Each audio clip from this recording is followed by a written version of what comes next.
Success today demands an unwavering focus on the future. And that's where Baker Tilly comes in,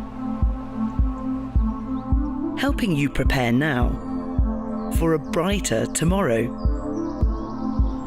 At Baker Tilly, we care about you and the impact you make. Building personal relationships now for thriving partnerships tomorrow. And we're fully committed to your journey, wherever your ambitions take you. Going all in now to get the best from tomorrow.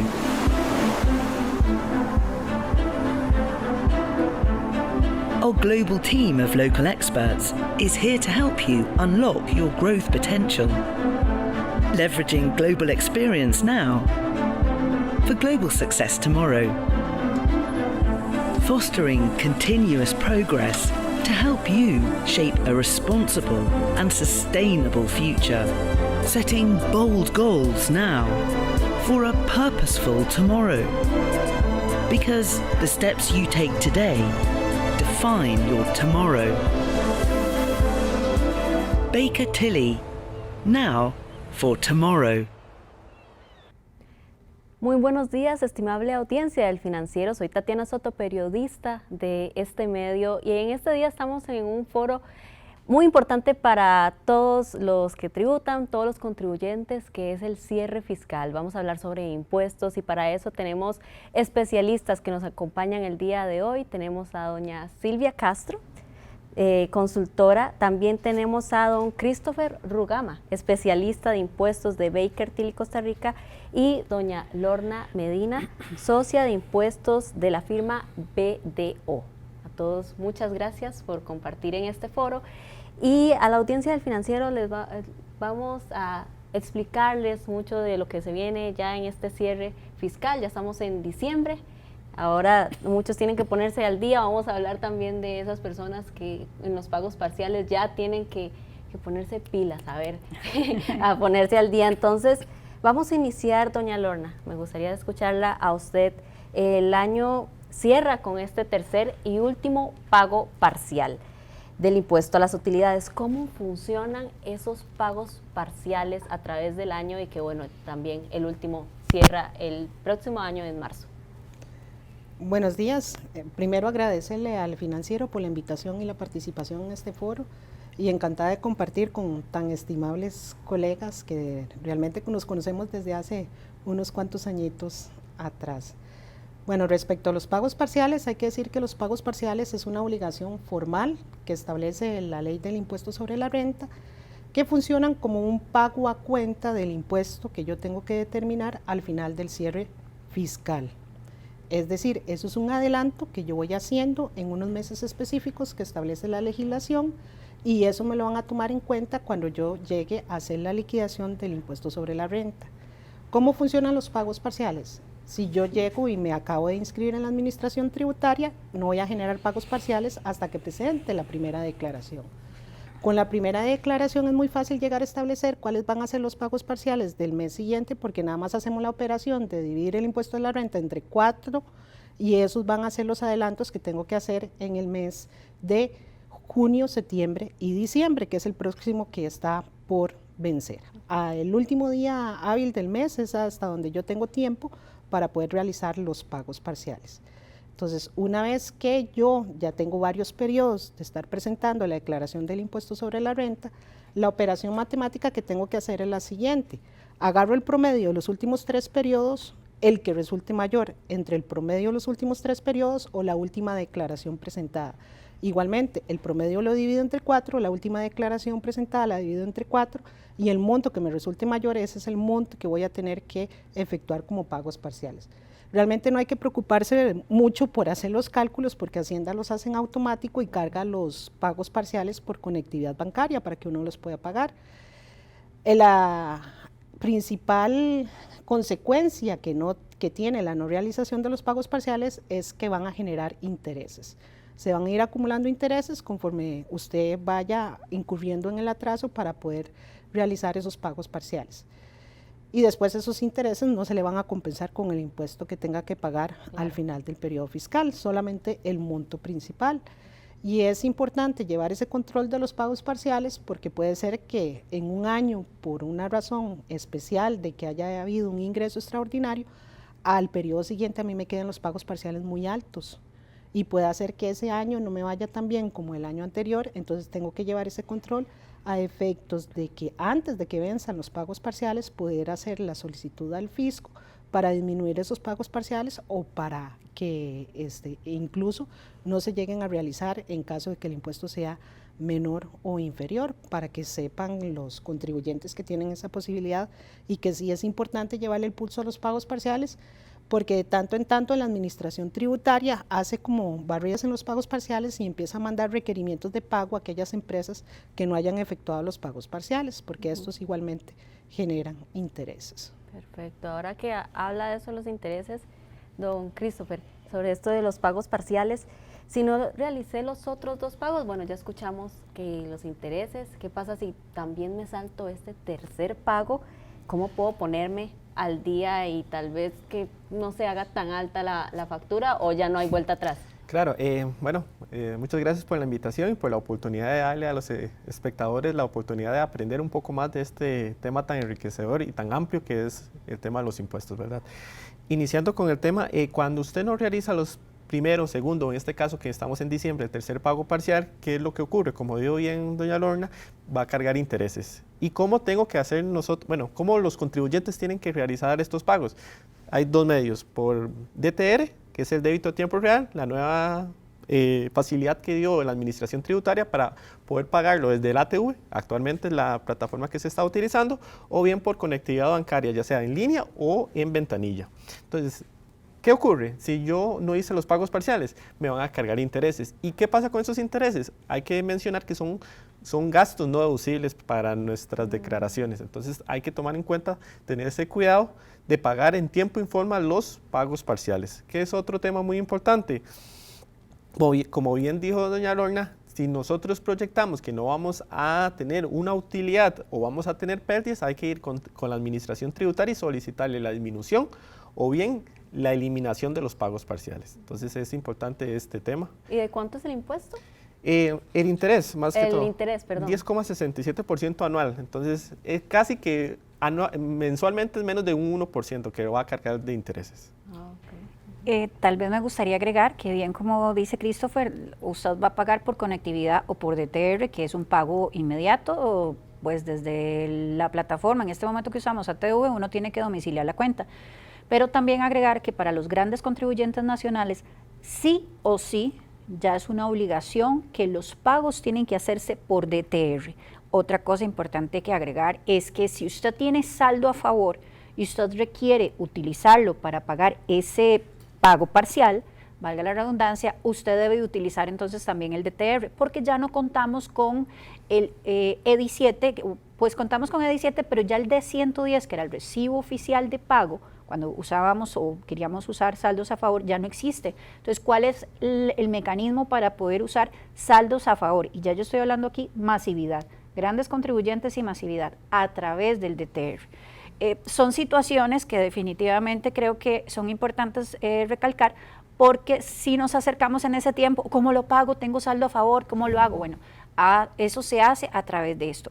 Y pues muy importante, bien con las peticiones, bueno, esto es una solicitud, cuando usted dice, bueno, es que tuve ese ingreso extraordinario, ¿qué hago? Ya este otro año no lo voy a hacer, entonces eso definitivamente afecta a la fórmula matemática sobre la cual se está calculando el pago parcial. Bueno, usted va y solicita a la administración tributaria, que eso es un mecanismo de petición. Como es una petición, en tesis de principio son 2 meses con anticipación que usted lo debe hacer. La ley dice, usted antes de que se venza el pago parcial, vaya y solicite. La recomendación es, para tener tiempo, se haga al menos con 2 meses de anticipación. De esa manera nos podemos asegurar que nos van a disminuir eso. Porque más allá de hacer la solicitud es presentar todo un estado proyectado, porque usted está estimando que usted ya no va a tener ese ingreso. Demuéstreme usted por qué fue el ingreso. Vendí una maquinaria el año pasado muy importante, o tuve un abogado, por ejemplo, porque aquí no es solamente personas jurídicas, también lo que son personas físicas. Un abogado tuvo éxito en uno de sus casos y pues evidentemente su importe fue un monto grande y no lo va a tener este año. Entonces, bueno, esta persona tiene que acercarse a través de, en este momento, Travi, y hacer esa petición o esa solicitud para que le puedan disminuir ese pago parcial. Entonces, esas son como las particularidades que uno debería de tomar en cuenta. Y un tema importante antes de concluir con el tema de los pagos parciales es que en la misma versión de DI7 que tenemos nosotros los contribuyentes es la misma que tiene la administración tributaria. Entonces nosotros ahora no podemos ir a ventanilla, como se conoce generalmente, y decirle, ocupo compensar, ocupo usar las retenciones. Entonces ya los funcionarios de la administración no pueden hacernos el recibo en papel, como se conocía antes, para irlo a presentar. Ahora todo se tiene que usar el débito a tiempo real, que es lo que conversábamos en este momento. Por medio de la virtualidad. Exactamente. Domiciliamos la cuenta en ATV, donde estamos ahí. Quien lo hace no es la persona que está autorizada, bueno, salvo que le hayan autorizado esto, pero lo hace directamente el representante legal con su usuario, y ahí domicilia la cuenta, y ahí es donde vamos a DTR a los pagos y podemos efectuar este correspondiente. Y la cuenta tiene que ser a nombre del contribuyente, ya sea en colones o dólares, son las únicas monedas aceptadas. Claro, claro. Ahora, también con esto mencionaron gastos deducibles y sabemos que a muchos lectores les interesa qué puedo deducir, ¿verdad? Porque es una ayuda para todos. Entonces, doña Silvia, ¿cuáles gastos sí son deducibles? Vamos a ver, la ley del impuesto sobre la renta establece una lista bastante grande en el artículo 8 de la ley expresamente. Sin embargo, vamos ahorita a iniciar con 3 condiciones en conjunto. Yo siempre tengo mi anécdota de esto, como que uno empieza en conta y uno empieza casi que desde que usted empieza el registro, qué será deducible, cómo lo registro o no. Que sea útil y necesario para generar rentas gravables. Es decir, si yo tengo un gasto acá, yo tengo que tener el espejo de mi ingreso. ¿Este gasto me está generando un ingreso que va a ser gravado con el impuesto a las utilidades? Sí o no. Y esa es la primera condición, pero ojo que son condiciones en conjunto. 2, que cuente con un comprobante que sea autorizado por la Administración Tributaria. En este efecto estamos hablando de lo que son adquisiciones de bienes y servicios a nivel local. Cuando estamos hablando, por lo menos ahorita, y voy a decirlo de aquí hasta junio 25, ¿verdad? Vamos a estar hablando que cuando yo tengo una adquisición, una importación, bueno, tengo toda la factura que está relacionada con ese bien, tengo un DUA de importación, todo a mi nombre, a nombre de la empresa, muy importante, ¿verdad? De la mano con el comprobante. O cuando adquiero un servicio del exterior, pues que también tengo una factura no de tipo Mickey Mouse, sino una factura de una jurisdicción debidamente real, ¿verdad? Y que adicional a eso, pues tenga toda la evidencia de cómo fue que yo obtuve y cómo esa empresa se vio beneficiada para generar sus ingresos cuando adquiere este servicio. Y la tercera en conjunto es haber cumplido con todas las obligaciones que estuvieran dispuestas en la ley para que relacionadas a este gasto o esta erogación. El ejemplo de la adquisición de un servicio del exterior es el más común. Si yo adquiero un servicio del exterior y este estaba sujeto al impuesto, el otro, que es la otra cédula de impuesto de remesas al exterior, yo, contribuyente, tuve que haber hecho la retención para que entonces se cumpliera con otra disposición establecida en la ley. De esa manera logro tener una unificación, un conjunto de esas 3 condiciones. Ahora bien, eso establece expresamente la ley, pero vamos a establecerlo de una forma más singular. Costos, por ejemplo, de todo lo que es mano de obra, todo lo que está relacionado a precisamente esa actividad, todo lo que tiene que ver con, por ejemplo, todo costo de ventas, gastos operativos, gastos de ventas administrativos. Tenemos también temas financieros. Bueno, yo necesito apalancarme, yo necesito un apalancamiento, una inversión y la busco de un banco del Sistema Bancario Nacional. Tengo temas de gastos de interés y demás.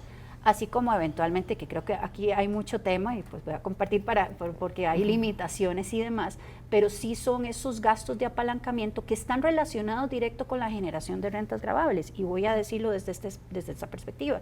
Si yo empresa me financié porque necesito capital de trabajo, entendiendo esto como pago de proveedores, pago de lo que es planilla, o sea, mi mano de obra, para todo lo que es la parte administrativa de ventas, Perfecto, ese es un interés en el ámbito bancario, ¿verdad? Del sistema bancario nacional, bueno, me lo voy a poder deducir.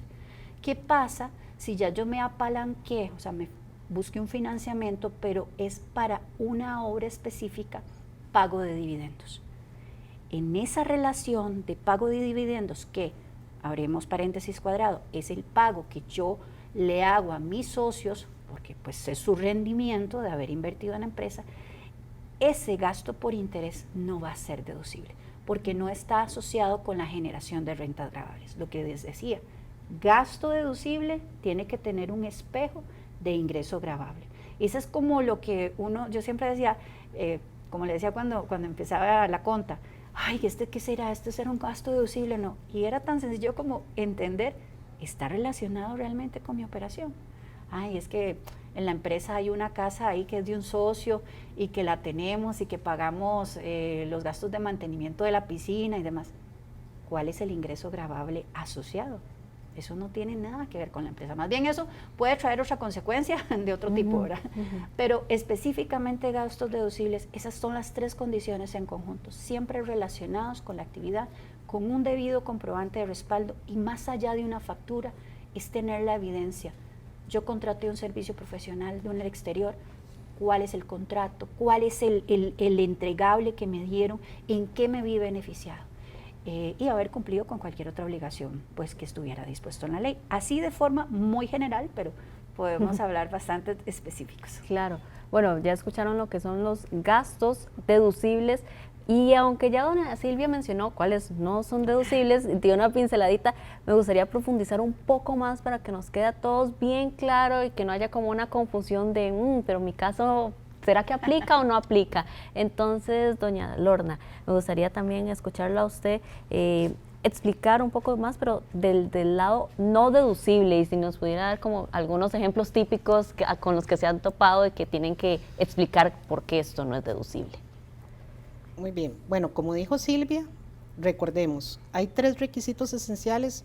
Yo agregaría un cuarto que también depende de si el gasto va a ser deducible o no deducible.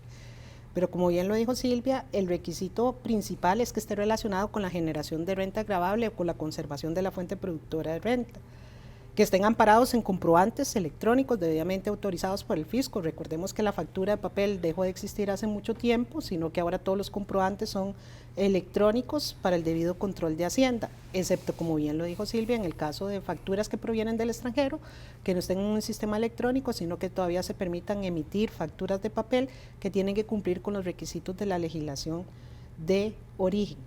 Y en el caso que proceda a haber efectuado las retenciones del impuesto correspondiente, porque vamos a ver que hay ciertos gastos, por ejemplo, que incluso en algunos casos como los intereses, ¿verdad? Cuando yo no me financio con un banco nacional, pero me puedo financiar con una institución regulada en el exterior, en el momento en que se paguen esos intereses hay que hacer una retención por remesas al exterior al no domiciliado. Entonces, cuando procede a hacer una retención por otro impuesto de la renta que esté contemplado dentro de nuestra legislación, dentro de nuestro sistema de renta, hay que efectuarlo. Y otro requisito muy importante que está muy relacionado con la no deducibilidad del gasto es que cuando proceda a hacer las retenciones por la seguridad social, pagar las cuotas de la seguridad social, también lo tengo que hacer.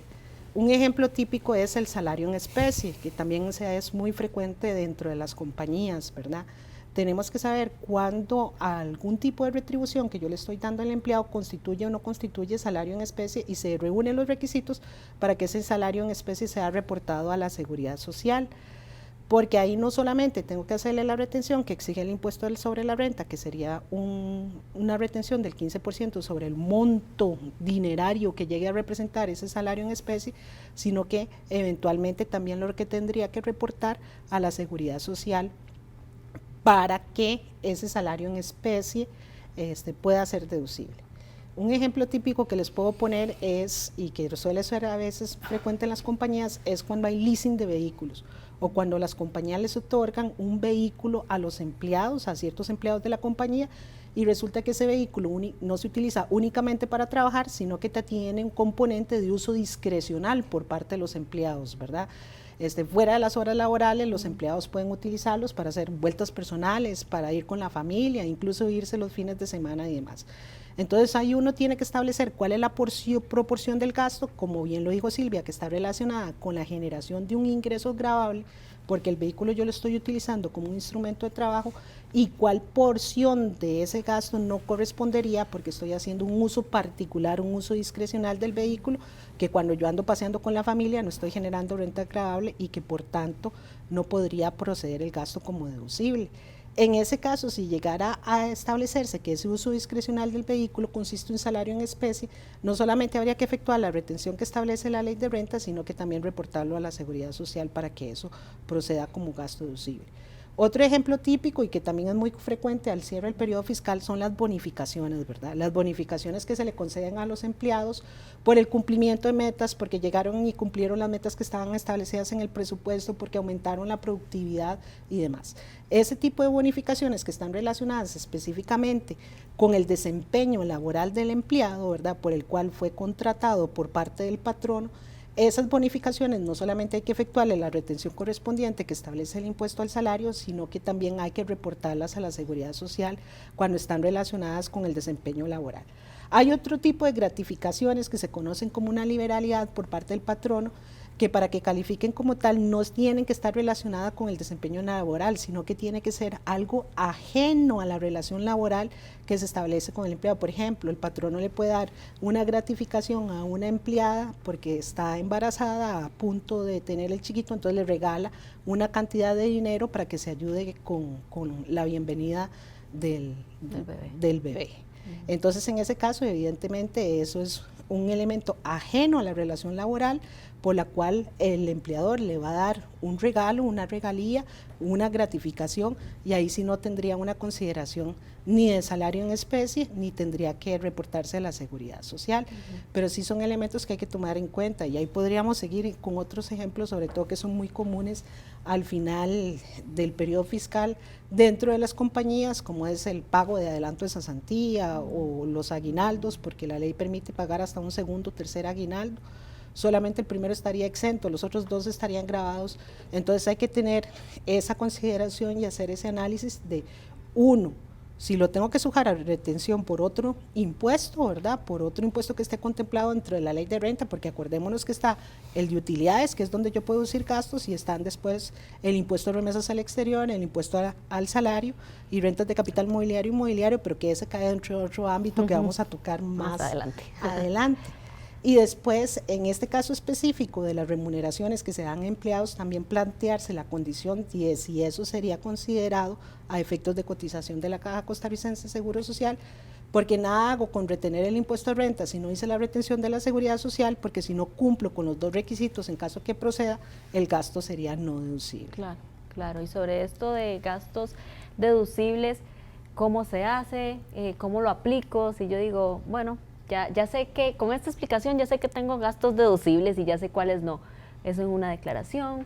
¿Cómo es, don Christopher? Sí, vieran que quería comentar algo de un término más general de los gastos deducibles y no deducibles. La documentación que yo tengo que tener soporte para acreditarme esos gastos, que es que, por ejemplo, si yo contrato a una persona por servicios profesionales, tengo que tener un contrato, tengo que tener entregables, no es solamente le pedí a doña Silvia que me haga una factura y lo meto como gasto. Entonces, siempre se tiene que tener los soportes necesarios para documentar que esos fueron gastos útiles, necesarios y pertinentes para la generación de rentas gravables, como estaban comentando mis colegas.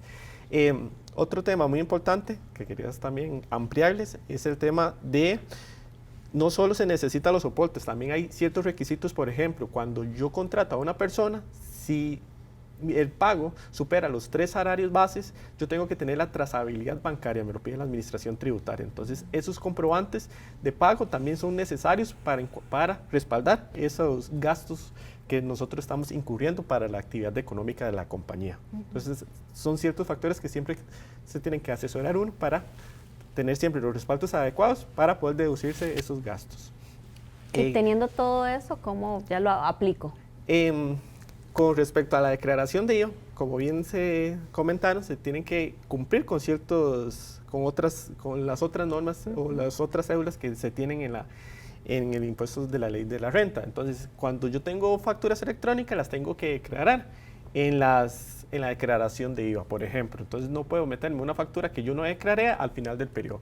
Y con la declaración de renta se presenta por medio del formulario D101 entre el 1 de enero al 15 de marzo. Nosotros tenemos 2 meses y 15 días para presentar y pagar la declaración. Entonces, con este formulario está dividido entre diferentes secciones. En las primeras, más que todo, son las cuentas del balance, activos, pasivos, capital. En la segunda tenemos lo que son los ingresos. En la tercera tenemos todo lo que son los gastos, costos de erogaciones. Y por último tenemos la liquidación del impuesto. En eso se dividen las 4 secciones. En la última sección fue la que, en la liquidación del impuesto, es la que comenzamos al puro principio, los pagos parciales, en la que yo ya indico a la administración que efectivamente hice esos pagos parciales. Si tuve retenciones, ya sea por datáfono o por una institución pública, el 2% que me retienen, ahí yo lo declaro. Aunque no tenga un impuesto que pagar, nuestra recomendación siempre es declararlo, porque eso es un crédito que nosotros vamos a tener para posteriori. Entonces, esa es la declaración que se utiliza y, bueno, es un poco sencilla ya cuando uno la maneja. Y lo último y más importante también, el tema de la contabilidad, que no es necesario tener toda la documentación si nosotros no tenemos la contabilidad al día y respaldada debidamente como lo indica el Código de Comercio y el Código Fiscal, de tener un sistema, en este caso, computarizado para nosotros tener toda la información. Entonces es muy importante también no solo tener los documentos, sino tener una contabilidad al día. La deducción viene integrada en esa declaración. Exactamente, uno impone los ingresos, los gastos, ya el sistema, hay unas casillas ya fijas, en caso, bueno, otro tema, ejemplo, uno como asalariado, tiene también servicios profesionales, servicios, uno tiene que deducirse lo que le retiene el patrono, porque no puede tener 2 bases exentas, y ahí ya el sistema por sí solo hace los cálculos y te determina a partir del impuesto que tienes de la renta. Y también es importante agregar que en el caso que nosotros presentemos gastos deducibles, que ya son los que yo reporto en la declaración propiamente tal, en las casillas que señaló Christopher, también nosotros tenemos que hacer un ejercicio de la conciliación fiscal al final del periodo fiscal, ¿verdad? Que tengo que conciliar el resultado contable con el resultado fiscal según las normas que establece la ley del impuesto a la renta. Y en ese caso, en los gastos no deducibles, yo los tengo que evidenciar en esa conciliación fiscal. Por ejemplo, el impuesto a las personas jurídicas, que por ley, que la ley expresamente establece que no es un gasto deducible, entonces yo tendría que poner el impuesto a las personas jurídicas en esa conciliación como un gasto no deducible. Igualmente en el caso de los ingresos, ¿verdad? Porque nos estamos centrando en el gasto. Igualmente tendría que revelar en esa conciliación fiscal cuáles ingresos son gravables y cuáles ingresos son no gravables, y expresamente los tendría que señalar en esa conciliación fiscal, porque es un elemento importante que también el fisco exige y revisa, sobre todo cuando llegan y te hacen una fiscalización. Sí, de hecho, tal vez agregar a eso precisamente lo que dice doña Lorna. La conciliación fiscal está establecida en el Código de Normas y Procedimientos Tributarios como una parte de las obligaciones, donde usted tiene que conciliar cuál es su utilidad contable, que dicho sea de paso, como lo decía Christopher, expresamente el Código de Normas y Procedimientos Tributarios establece que usted tiene que llevar como contribuyente una contabilidad de acuerdo a las normas que ha adoptado el Colegio de Contadores Públicos. En este momento, ¿cuáles son? Las normas internacionales de información financiera, que son las que tenemos. Tenemos nuestra utilidad contable, pero con base en nuestra normativa tributaria, donde definitivamente hay diferencia entre base fiscal, base contable, hay que llevarlo a la conciliación fiscal. Ojo nada más, y lo señalo, conciliación fiscal no es lo mismo que la NIC 12, lo digo principalmente para nosotros los contadores, porque en la conciliación fiscal son términos de diferencias temporales y permanentes, ¿verdad? Son cosas que siempre pasan, eso es como los famosos mitos. Después lo otro, el formulario, el que hoy usamos, no está diseñado para que usted ponga cuánto es el gasto no deducible que tiene en su conciliación, más en cambio cuando usted en la declaración sí tiene una casilla para ingresos no gravables. Entonces, ¿qué significa esto? Que tenemos que hacer definitivamente acoplarnos a lo que tenemos en el sistema, que es esta declaración, a los gastos deducibles, que son los que ya determinamos, le restamos el gasto no deducible. Tenemos que hacerlo así, de esta manera, porque no hay una casilla como tal. 2008 hasta el 2016 creo que fue tributación digital para los grandes contribuyentes y grandes empresas territoriales. Ellos sí tenían una declaración que decía esto. En la de hoy no está. Y muy importante, y esto es un pequeño tip que le agregaría al tema de la declaración. Los ingresos no gravables tienen la casilla específica, pero tienen que sumarlo primero arriba donde dice toda la especificación del ingreso no gravable, del ingreso gravable. ¿Por qué hago esto? Porque cuando llegamos a hacer la declaración, ¿cuál es la diferencia? ¿Por qué no me da el mismo cálculo que la conciliación fiscal, la declaración? Porque ese pequeño switch se nos va y no lo hacemos. Entonces, ¿qué es mi recomendación siempre? Y esto no es una ciencia oculta. Llene primero su declaración de renta, obviamente a sabiendas de que tuvo que haber hecho su conciliación fiscal primero. Llene su declaración de renta con lo que tiene en su contabilidad con base en las normas internacionales de información financiera. La renta neta, en teoría, debería darle lo mismo que le da la utilidad contable. Ahora sí, dedíquese a incorporar ingreso no gravable y gastos no deducibles e inclusive otros gastos permitidos por ley que pudieran ser, por ejemplo, para no quitar méritos, ¿verdad?, nuestra normativa tributaria, un gasto adicional que es cuando le pagamos a una persona con una discapacidad debidamente certificada por el consejo de la persona con que existe, no me acuerdo el nombre, CONAPTIS, sí, debidamente certificados. Si yo le pagué a esta persona en salario, en aguinaldo, en bonificaciones debidamente sujetas a la caja, sujetas al renta y demás, y le pagué 1 millón, y eso es lo que está en mi contabilidad como una erogación, bueno, puede usted adicionar 1 millón más y pasarlo como un gasto adicional, porque es parte de los beneficios. Entonces, hay una casilla de gastos, otros gastos permitidos por ley, podemos incorporar eso. Pero ¿dónde previamente tuve que haber tenido todo eso? En mi conciliación fiscal. Por eso el deber ser es, llene el ejercicio, llene su declaración primero con base en estados financieros, con la conciliación fiscal empiece a incorporar a esa declaración en cada casilla, cuando corresponda, lo que son estas diferencias que hay con la base contable, base fiscal. De esa manera va a tener un ejercicio muchísimo más transparente y no nos ponemos rojos, ¿verdad?, cuando nos visitan y nos piden esta información, porque es uno de los primeros requisitos, conciliación fiscal, cuando nos auditan, básicamente. Claro, bueno, espero que estén tomando nota sobre todos estos detalles de impuestos a este cierre fiscal ya en diciembre, como hemos estado hablando en un principio. Y también otro tema muy importante son las rentas de capital inmobiliario. Doña Lorna, nos interesa saber a la audiencia, ¿quiénes están sujetos a esta declaración mensual? Bueno, uno de los cambios más importantes que tuvo la reforma, que ya tenemos 4 años de haberla implementado, es que se estableció un capítulo especial para las rentas pasivas. ¿Cuáles son las rentas pasivas? Aquellas que generan el capital, intereses, dividendos, cánones, y en nuestro caso se incluyeron los arrendamientos de bienes inmuebles.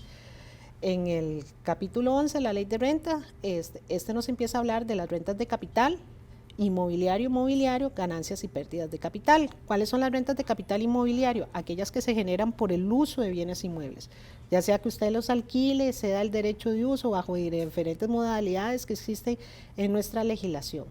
Entonces, ¿qué procede? Cuando yo tengo un alquiler, voy a tener la obligación mensual de reportar ese alquiler en una declaración especial que se llama rentas de capital inmobiliario. Ahí voy a poner el monto del alquiler y la ley lo que me permite es hacer una deducción única de un monto específico establecido con un porcentaje que es el 15%. Es decir, si yo tengo $2,000 de alquiler, de esos $2,000 me rebajo el 15% y voy a tener que pagar un 15% sobre el monto restante de esas rentas, ¿verdad? En este caso, de los $2,000 me rebajo $300, me quedan $1,700 y sobre esos $1,700 tengo que aplicar el 15%. Ahora, no solo tenemos que tomar en cuenta las rentas de capital inmobiliario, porque puede resultar que ese alquiler también esté sujeto al pago del IVA, ¿verdad? Entonces, si el alquiler está sujeto al pago del IVA, tengo que pensar que mes a mes tengo que llenar las rentas de capital inmobiliario y tengo que llenar la declaración de IVA, porque para el caso de los alquileres solamente proceden 2 exenciones en IVA. Una cuando se trata de un alquiler de una vivienda familiar, ¿verdad? Su casa, su habitación, su vivienda habitual. Entonces, en ese caso, la ley establece que siempre y cuando el monto del alquiler no supere el monto de 1,5 salario base, no tiene que pagar el impuesto al valor agregado. Si el alquiler llega a superar ese monto, entonces sí tiene que pagar el impuesto al valor agregado. Estamos hablando más o menos aproximadamente de unos $1,200 de alquiler. Por encima de 1.200 sí pago, por debajo de 1.200 no pago. Después hay otra exoneración para aquellas pequeñas y medianas empresas que obtengan el seño pymes, que procedan a hacer un alquiler comercial. Entonces la norma va en el mismo sentido. Si el alquiler no supera el salario y medio base, entonces no hay que hacerle la retención por el impuesto al valor agregado. Si lo supera, sí tengo que aplicar el IVA sobre todo el monto del alquiler. Pero es importante porque muchas veces creen que solamente tienen que pagar rentas de capital inmobiliario y no es así, tienen que tomar en cuenta el IVA.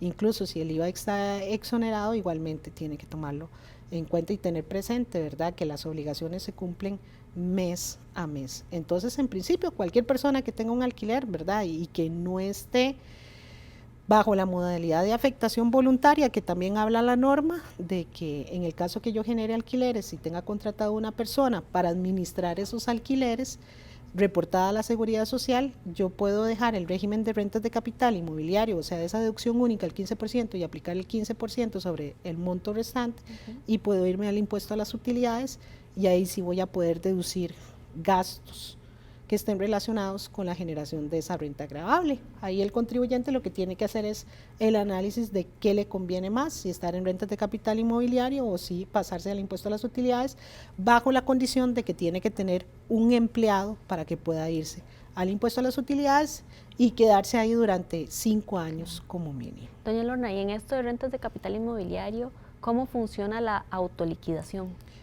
Hay una declaración especial dentro del, cuando uno ingresa a la ATV, ¿verdad?, la Administración Tributaria Virtual.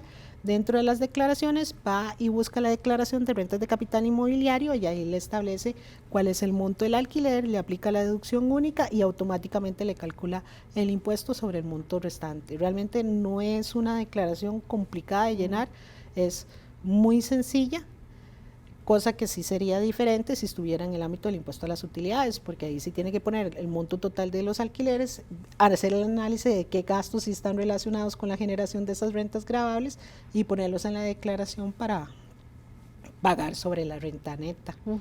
Pero no es complicada la declaración de rentas de capital inmobiliario, realmente es muy sencilla. La misma declaración lo va guiando para que lo haga. La misma declaración lo va guiando y siempre es importante también que el Ministerio de Hacienda en su página web tiene guías que le indican al contribuyente paso por paso qué tiene que poner en cada una de las casillas de la declaración.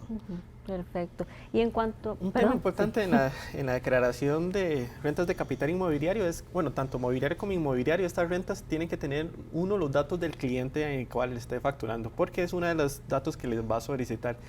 También quería mencionar que cuando uno presenta la D104, la declaración de IVA y la declaración de renta, aunque uno no tenga actividad ese mes o ese año, se tiene que presentar en cero. Eso es uno de los requisitos. Mientras que la declaración de capital inmobiliario solo se presenta cuando ocurre el hecho generador, es decir, cuando se alquila o, por ejemplo, en rentas de capital, cuando se presta dinero. Entonces, eso es ahora importante. que menciona también la otra parte que es la de capital mobiliario, ¿en qué consiste la declaración jurada de retenciones en la fuente y cuál es la diferencia con la declaración jurada de renta? Ya podemos saber un poquito con lo que hemos escuchado hoy, podemos ver un poco las diferencias, pero totalmente de mobiliario, como sería. Como lo explicó bien Lorna, son rentas pasivas, como decimos, no se ocupan un esfuerzo para nosotros generarlas, sino que se generan por sí mismas. En la diferencia entre capital inmobiliario con la mobiliario es que la mobiliario es más, por ejemplo, dinero, un vehículo, todo lo que no tenga que ver con propiedades, se podría como entender, derechos, todo lo que tenga que ver con ese aspecto. Y se declara de la misma forma. Nosotros como contribuyentes las calculamos, las presentamos y las pagamos. No interviene la administración tributaria para este aspecto. Y con esta de capital mobiliario se presenta por medio del formulario D149, que fue como les comenté. Se tiene la obligación de presentar la declaración de IVA, aunque yo hice una factura que esté exenta del impuesto, tengo que hacer la declaración y hacer la declaración de rentas de capital con los datos del contribuyente o cliente final, dependiendo del caso, para reportar ese esa persona, ¿verdad? Cuando me habla de esta declaración, estamos hablando de la de retenciones en la fuente. No, Ok. ¿Cómo sería la de retenciones de la fuente en capital mobiliario? En las retenciones en la fuente es que son dos cédulas distintas. Entonces, las retenciones a la fuente más que todo se tema cuando son remesas al exterior o retenciones, por ejemplo, de salario o de dividendos, excedentes, en que más bien yo como También bancos, el ejemplo más común es en bancos, ¿verdad? Cuando yo tengo un capital y decido invertirlo en un certificado de depósito a plazo, ese certificado obviamente lo estoy invirtiendo porque me va a generar un interés. Entonces, cuando la entidad financiera me va a pagar el interés, ya de una vez efectúa la retención.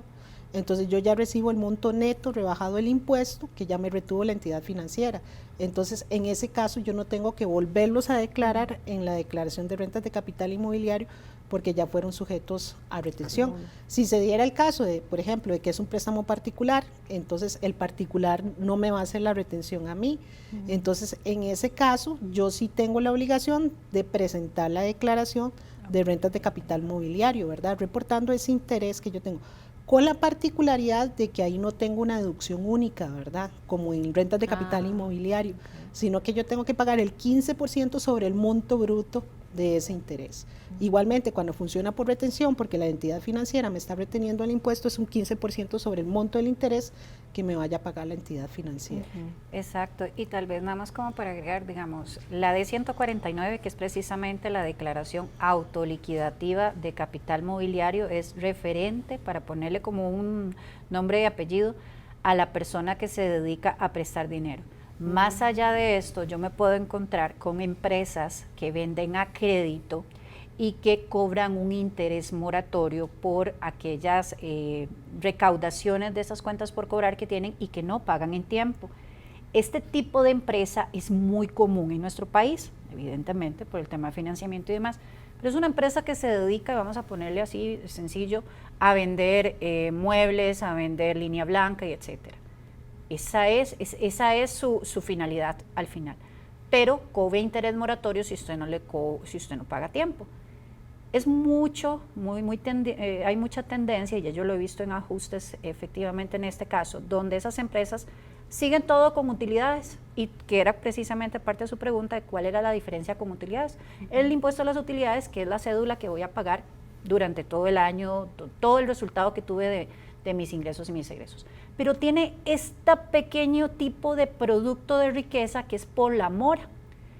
Y no se asesoró tal vez de una forma adecuada y pues tal vez no comprendió bien en la parte de la ley de que tenía que registrarse o hacer la solicitud, ya le voy a decir, haberse registrado como que también genera ese tipo de ingreso por interés moratorio, tiene que tener una actividad específica para esto, para que se pueda aperturar en OCEBA-TV ese D149.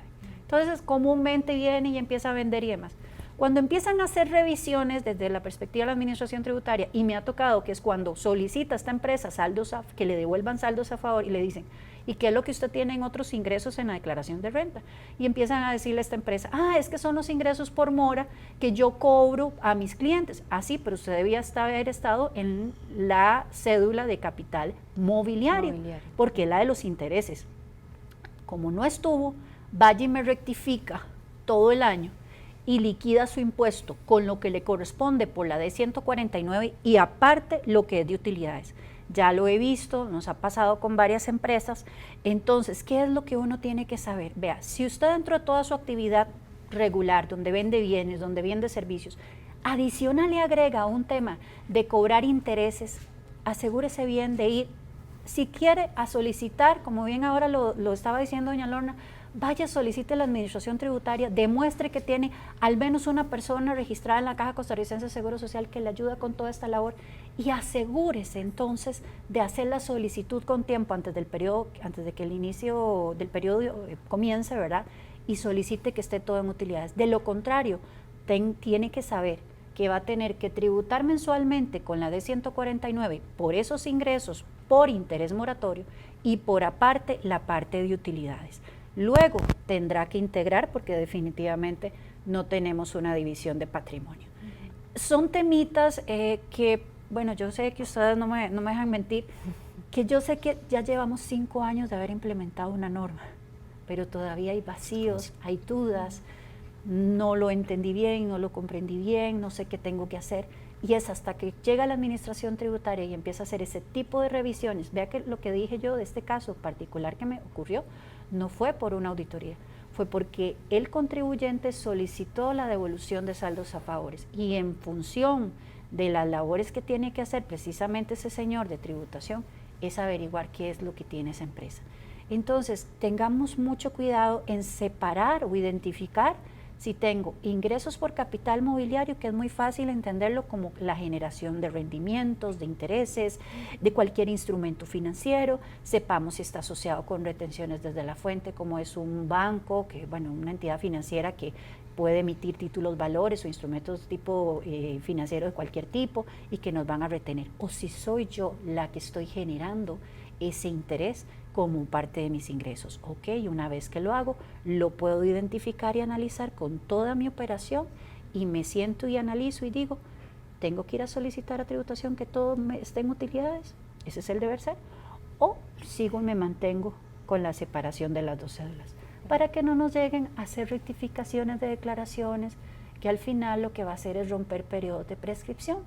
Entonces, pues mejor hagámoslo desde esa perspectiva. Sé que es un poco complejo a veces hablarlo tal vez en tan poco tiempo, pero hay que hacer el análisis. Yo lo que digo es, de 149 cuando son esos intereses que yo cobro, no solo prestamista, sino cuando ya también cobro como parte de mi actividad, todo lo que es las retenciones, que son las entidades bancarias por los instrumentos financieros que tienen y que están sujetos a este impuesto, y el de las utilidades, el de 101, que es por mi operación regular que tengo durante todo el año. De hecho, también hay que tomar en consideración, por ejemplo, cuando hay una retención en la fuente por la entidad financiera, de que si yo soy una empresa, tengo capital disponible e invierto en los certificados de depósito a plazo o en cualquier título o valor que ofrezca el mercado financiero regulado, me van a hacer la retención del 15%, ¿verdad? Y eso ya funciona como un impuesto sobre la renta. Entonces, a la hora que yo tengo que incorporar esos intereses en mi declaración al impuesto a las utilidades, los tengo que incorporar como ingresos no gravables, ¿verdad? Como bien dijo Silvia, sí tengo que reportarlos dentro de los ingresos totales, pero después los tengo que sacar o discriminar como ingresos no gravables porque ya fueron sujetos a retención de otro impuesto sobre la renta. Perfecto. También hay otro tema que siempre causa interés en la audiencia del financiero y es la territorialidad. Todo un tema es este punto. Entonces, don Christopher, me interesa saber sobre cuáles inversiones aplica la territorialidad. Es una de las consultas que también nos han enviado previamente. Con este cambio de la reforma que ocurrió hace poco de la territorialidad, donde ya se estableció los límites donde tiene que aplicarse el impuesto, se creó, bueno, se dividió que las rentas pasivas de fuente extranjera iban a estar limitadas si pueden ser gravables o no. ¿A qué nos hacemos referencia a las rentas pasivas? Es todo lo que hemos conversado hace un momento, que son dividendos, regalías, intereses, rentas de capital mobiliario e inmobiliario. Entonces, ¿qué indica la ley? Que si una entidad es una empresa no calificada, es decir, no tiene sustancia económica, es decir, que es una empresa internacional, multinacional, que tiene más de operaciones de 2 países y no tienen ciertos criterios, sí van a ser rentas gravables. Todas las demás contribuyentes, si usted tiene rentas, ejemplo, una casa en Miami y lo alquila, eso serían rentas no gravables en términos costarricenses, porque se están generando fuera del territorio nacional. Y esto, el impuesto, ¿cuánto representa? ¿Cuánto representa ese impuesto de territorialidad? El impuesto, como bien lo comentaron las compañeras, el impuesto sobre la renta, en rentas de capital es el 15%. Entonces, a partir de ahí, bueno, si uno lo integra con la renta, con la cédula del impuesto sobre las utilidades, ya pasa a ser en personas jurídicas un 30% y personas físicas un máximo de 25%. Entonces también hay que analizar la situación para ver el impuesto en que se va a pagar o determinar, dependiendo de la integración y todos los aspectos. Ahí es importante mencionar que para el caso de estas rentas pasivas, ¿verdad?, que se graban en supuestos muy específicos, como bien lo señaló Christopher, ¿verdad? Cuando yo pertenezco como compañía, ¿verdad? Yo como compañía, porque las personas físicas están excluidas, yo tengo un asociado, cualquier entidad jurídica que forma parte de un grupo multinacional, que en sí misma esa entidad no tiene sustancia económica, no tiene empleados, no tiene costos, no tiene gastos, y recibe solamente rentas pasivas extraterritoriales, intereses, dividendos, cánones y demás, la ley manda a que se tienen que reportar esas rentas aquí en Costa Rica. pero por lo general esas rentas van a estar sujetas a retención en el país de origen, en el extranjero donde se hizo la inversión, ¿verdad? Entonces, la ley sí previó ese mecanismo de manera tal que el impuesto que me retienen en el exterior, yo me lo puedo acreditar contra el 15% que bien dijo Christopher que yo tengo que pagar. Ahora, es importante aclarar ahí que eso aplica para las compañías que conformen parte de un grupo multinacional, no para las personas físicas.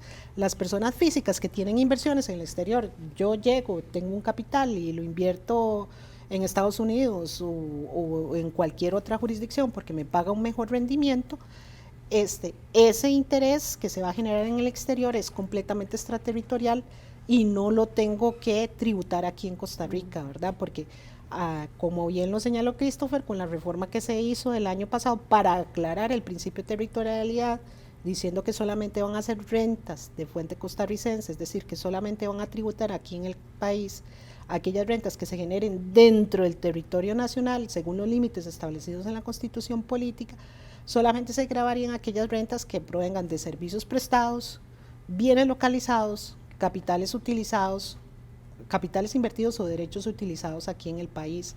Entonces, eso deja por fuera todas las rentas que se generen de forma extraterritorial, todas las rentas que se generen en el extranjero. Y ese es otro tema bastante importante, pero en el caso específico de las inversiones sí tenemos que tener claro que si yo como persona física invierto en el exterior, ese rendimiento no va a ser grabado aquí en Costa Rica. El problema que tenemos en la declaración de renta, que como dice Silvia, hay que ajustarse a lo que hay. No hay una casilla que hable de ingresos no sujetos, porque esas serían rentas no sujetas en cambio de no gravables, ¿verdad?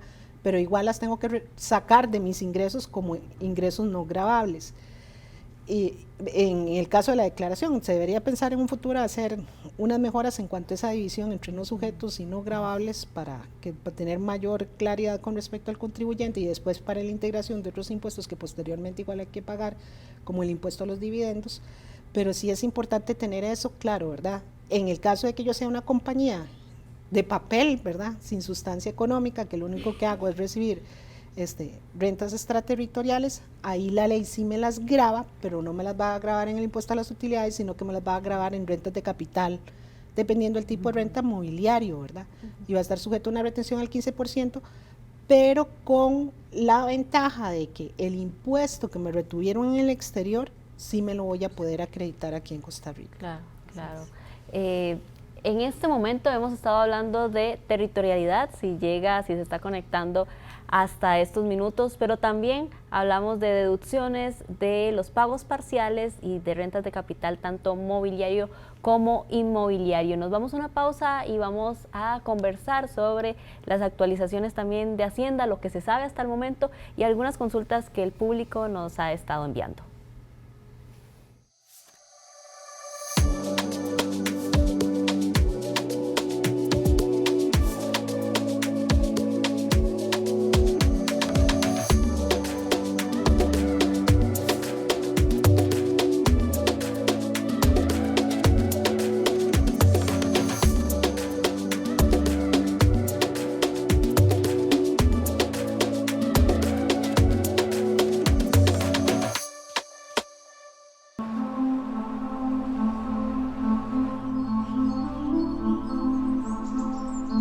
Success today demands an unwavering focus on the future. And that's where Baker Tilly comes in, helping you prepare now for a brighter tomorrow. At Baker Tilly, we care about you and the impact you make, building personal relationships now for thriving partnerships tomorrow. And we're fully committed to your journey, wherever your ambitions take you. Going all in now to get the best from tomorrow.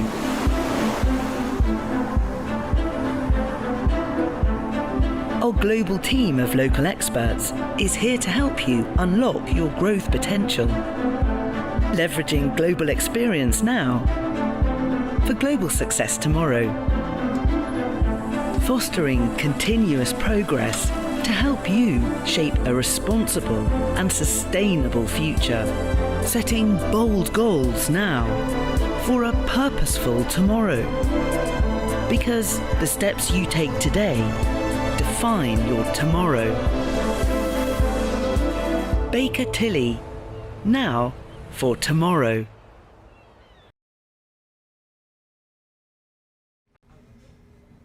Gracias por seguir en este foro de impuestos con nuestros invitados, doña Lorna, doña Silvia y don Christopher, que nos han estado compartiendo sobre todo lo que tenemos que saber y tomar en cuenta en este cierre fiscal. Y retomamos este foro ahora hablando de la facturación electrónica, los cambios que se han realizado, y algo muy importante es que el sector farmacéutico en enero también va a tener que tomar esto en cuenta y aplicarlo de una vez. Entonces pongan atención, y doña Silvia, quisiera saber que nos amplíe esto en este sector en específico. Sí, tal vez nada más como de muy breve, un preámbulo, ¿verdad? Apenas el martes pasado, e incluso hace 15 días más o menos, bueno, primero hace 15 días tuvimos ya la publicación del nuevo reglamento de facturación electrónica. Esto da pie a la espera de la versión estructura electrónica de la factura.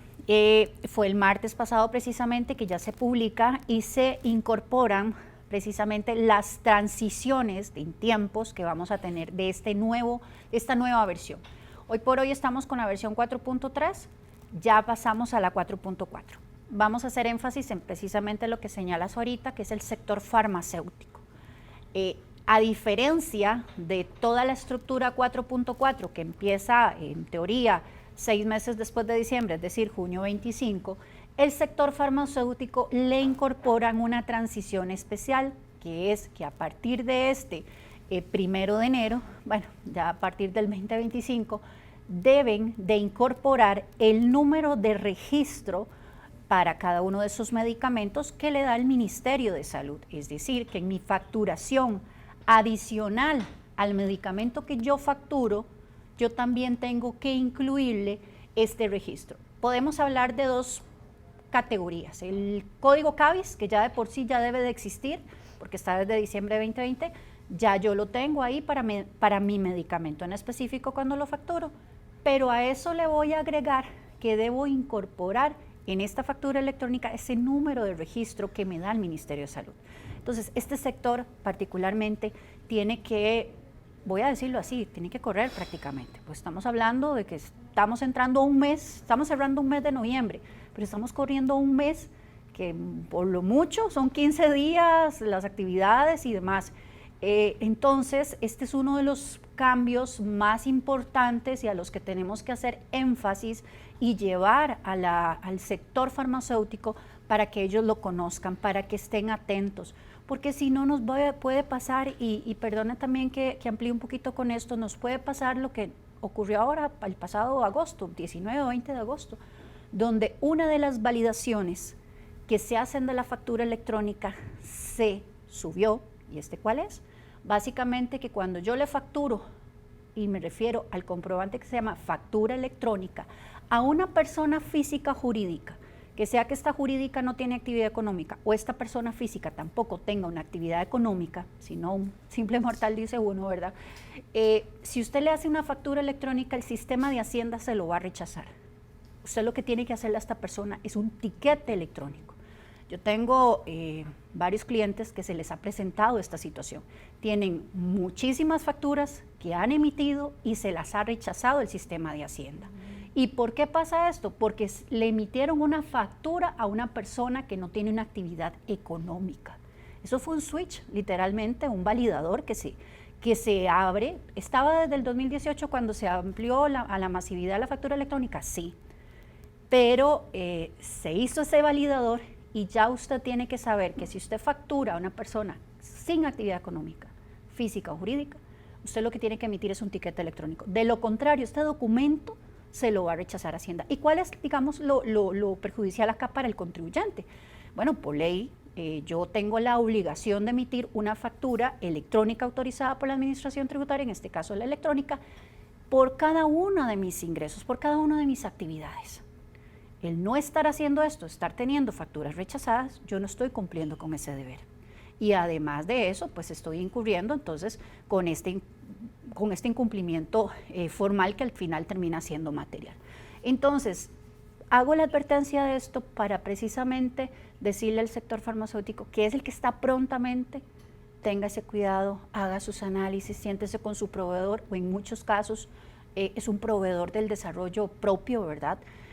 Pues analicen esto, porque literalmente estamos corriendo, o sea, estamos prácticamente diciendo que un mes para hacer todas estas incorporaciones y esos cambios, porque hoy por hoy usted, y hablando de contabilidad, ¿verdad? Usted tiene un inventario, usted tiene su código normal del inventario, ya tiene identificado su código CABIS, perfecto, con todo lo que establece, pero a eso agréguemele este registro que tiene que recopilar definitivamente de sus otras áreas.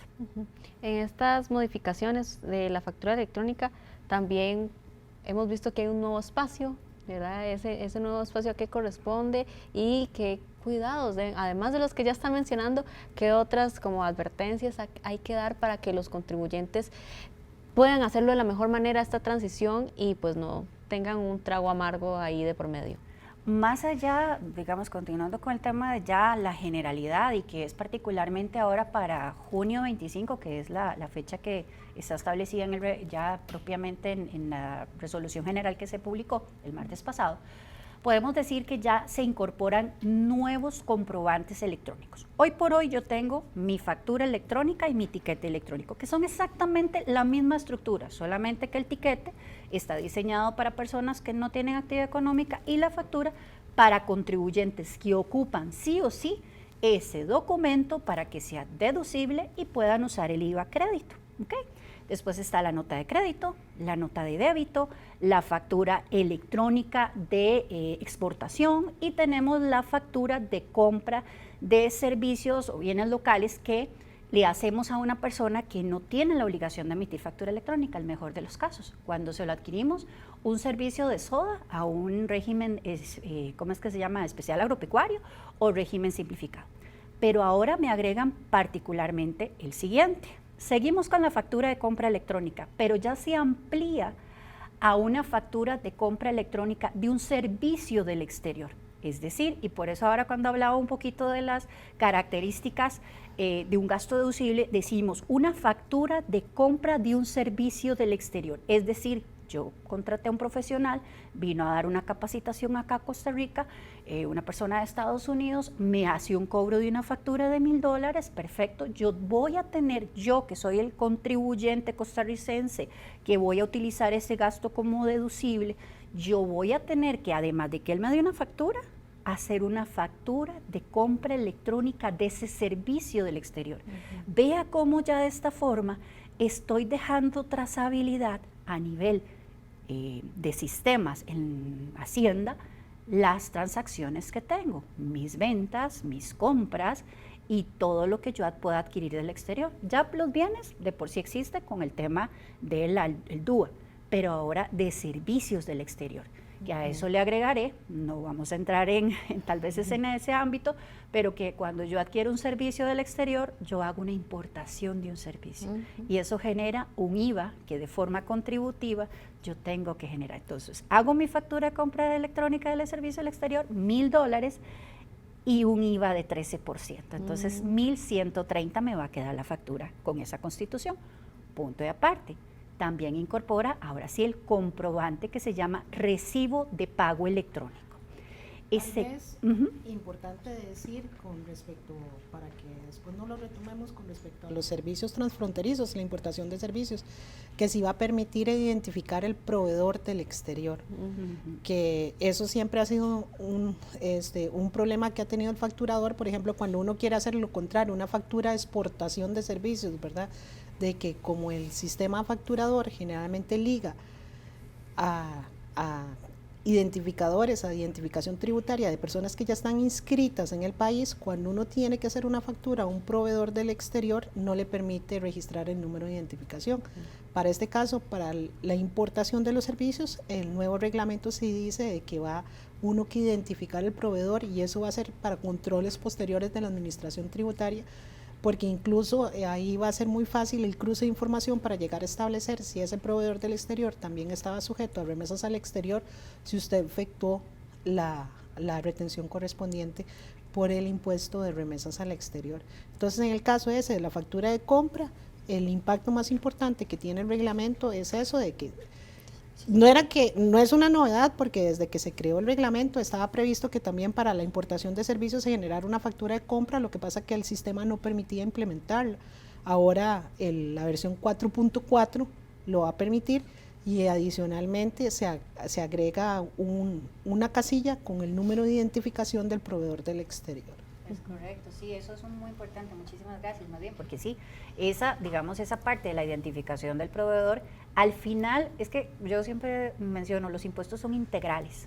Nosotros tenemos tratados para compartir todo lo que es tratado de tributario, ¿verdad?, de consulta con otras jurisdicciones para compartir esa información de trascendencia tributaria. Entonces, al final, identifico a la persona al exterior, la administración tributaria, en su poder de fiscalización y demás, puede aplicar protocolos de intercambio y va a poder identificar a esta persona, a este proveedor del exterior, para ver si de verdad, lo que decíamos ahora, si existe, si tiene, ¿cómo es que se llama?, una estructura sustancial y demás, para ver si no es de papel, ¿verdad? Entonces eso es súper importante. Entonces vean que ya empezamos con eso. Y lo otro que mencionaba es el otro comprobante electrónico, que es el recibo de pago electrónico. Este está diseñado específicamente para quien vende a crédito. En aproximadamente el año 2022 se hizo una modificación a la ley. Hoy por hoy, en el tema del IVA, el hecho generador ocurre cuando yo facturo o cuando yo presto o pongo el bien a disposición de la persona, ¿ok? Ahí ocurre el hecho generador del impuesto, es decir, cuando tengo la obligación ya de la fecha para pago. Pero resulta que en mayo 22 se incorporó una que es por un hecho generador nuevo, por la percepción, para cuando yo no soy gran contribuyente nacional, soy trabajador independiente, presto servicios profesionales, soy una pequeña empresa debidamente certificada en el MAP o en el MEIC, según corresponda. Yo puedo vender a crédito, y ese IVA que yo vende a crédito, si yo hoy 26 de noviembre vendo a crédito, yo tendría que estárselo pagando a la administración tributaria el 15 de diciembre, porque sería una operación de noviembre. Pero si lo vendo a crédito, a mí el cliente no me va a pagar en un mes, me va a pagar en 60, en 90 días. La norma cambió y dijo, bueno, mire, cuando usted venda hacia crédito, usted me puede pagar a mí el IVA, o el hecho generador se va a nacer 90 días después de haber emitido la factura electrónica. Entonces yo hoy 26 de noviembre, si es a 60, entonces yo sé que me la va a pagar no el 26 de diciembre, sino el 26 de enero. Entonces la obligación va a ser hasta febrero 25. Entonces en ese caso, hay una seria disputa, ¿verdad?, por el tema de los auxiliares de venta, porque yo emito factura electrónica, yo tengo mis reportes auxiliares de venta, y ¿cómo caso yo eso con la parte que el hecho generador de esas ventas que yo tengo hoy 26, porque puede ser que no sea una, puedan ser 10, 20, 30, 40, y voy a tener que mover ese IVA de esas facturas en específico hasta febrero 25. Entonces nace este comprobante para venir a mitigar esa situación. Ojo, en los auxiliares significa que yo voy a tener que tener muy claro cuáles son esas facturas electrónicas emitidas a crédito, sobre las cuales en febrero 25 voy a tener que pagar el IVA, no ahora en diciembre, sino en febrero 25. Más allá de esta versión 4.4, esto significa todo un reto para la empresa o para la persona física, para que lleve sus debidos controles, porque esto es un tema también contable. ¿Cómo lo revelo yo a nivel contable? A nivel contable la norma sigue siendo la misma y el ingreso es de este mes, pero para efectos del tributario del IVA va a ser hasta el otro año. Ahí en el otro año donde yo estaría utilizando el comprobante de recibo electrónico de pago, pero ojo que eso es tributario, mi conta debe ser separada. Entonces, este es un nuevo comprobante definitivamente que se incorpora de un uso. Hoy por hoy existe una figura similar, que es cuando yo le vendo al Estado. Cuando yo le vendo al Estado, el IVA no nace hoy. Yo hoy le vendí al Estado, a la Caja Costarricense de Seguro Social. El IVA no va a ser hoy o para pagar ahora en diciembre, va a ser cuando la caja me pague. Pero ahora en la factura digamos que hay una casilla. Ahora se incorpora el recibo de pago electrónico. Esa es una de las principales novedades que involucra, más allá de un tema tecnológico, un tema operativo, un tema de control. Aquí, como auditora, ¿verdad? Pues no puedo dejar de lado el hecho del control interno. Sumamente importante. Yo siempre he mencionado que para recibir un auditor tributario Así cuando recibimos a un auditor externo de tipo financiero, yo tengo que tener un buen control interno para poder demostrar mis situaciones. Y ahora particularmente con esto, tengo que hacerlo. O sea, de verdad hay que hilar delgado en mi operación. No es solamente decir, incorporamos 2 comprobantes nuevos. No, es cómo los voy a trabajar, cómo voy a hacer que el personal que hoy tengo en contabilidad, en finanzas, también esté dispuesto y pueda hacer todo ese tipo de control para poder cumplir a nivel de tributario. Esta versión 4.4 que hemos estado hablando, veo que es como una transición a lo que ya va a ser en junio, la entrada ya de todo lo que va a ser Hacienda Digital y lo poco que vamos sabiendo por medio de la misma administración tributaria. Don Christopher, la misma Hacienda ha dicho Tribu CR, también Ticofacturas, ha mencionado un poco de eso y quisiera saber hasta el momento qué sabemos. Bueno, qué saben ustedes y qué nos pueden contar a nosotros. ¿Cómo se implementarán las declaraciones prellenadas, que es algo que hemos estado escuchando, y devoluciones automáticas hacia los contribuyentes? Claro, con esta versión 4.4 que han conversado las colegas, es uno de los principales factores para estas prellenado que va a buscar la administración tributaria en un futuro. ¿Por qué? Porque con estas nuevas estructuras va a ser un poco mucho mayor detallada toda la información, ya sea la actividad, las condiciones, si es un proveedor del exterior, si es nacional, ya se tiene que indicar la actividad, ya se tiene que indicar, ejemplo, si la factura es al mes vencido, entonces a qué renta le afecta, todos esos tipos de cosas que van a ayudar al prellenado de las declaraciones que va a hacer la administración tributaria. Este prellenado no es una declaración que diga, aquí está, preséntela. Es un borrador cual usted va a decir sí, está correcta o no, como ocurre como en diferentes países, como en México, que ya se tienen estos sistemas y que ya se han utilizado con más tiempo. Entonces, todo esto es para que le facilite a los contribuyentes la información y la revisión de las declaraciones y comprobantes en que reciben. Pero eso no quiere decir que si yo sé y soy consciente que esa información tal vez no es la real, yo estoy en la obligación de corregirla. Exactamente, porque es una declaración jurada. Esto es decir, yo como contribuyente estoy diciéndole a la administración la situación real, no la situación que ellos exponen, pero sí es un borrador que puede facilitar a muchos contribuyentes a completar las declaraciones para corroborar y presentar para posteriormente pagar. Y en el caso de las devoluciones automáticas, es más que todo para los contribuyentes de las declaraciones de IVA, en que está lo que es la devolución expedita, que es para cuando los contribuyentes tienen atributos fiscales, ejemplo, le venden a cada costarricense, como lo comentó bien Lorna, doña Silvia, en el cual nosotros como contribuyentes tenemos la facilidad que si vendemos más de un 75% a ciertos contribuyentes o a ciertas áreas, nosotros podemos pedirle a la administración que no tengamos que pagar el IVA en las compras que nosotros realizamos. Entonces, esta es la devolución que está buscando la administración realizar por medio de esta nueva Hacienda Digital. Tribu CR. Sí, realmente se habla de que nos van a mandar la declaración prellenada y demás, pero como dicen, hay que darle tiempo al tiempo y ver cómo va a empezar a caminar el sistema. Incluso un debate interesante es cuál va a ser la naturaleza jurídica de esa declaración prellenada, ¿verdad? Porque la declaración que nosotros completamos es una declaración jurada autoliquidativa donde yo estoy dando fe que los datos que ahí están expresando corresponden a la realidad y que se encuentran amparados en documentación fehaciente que permite demostrar que esos datos son, ¿verdad?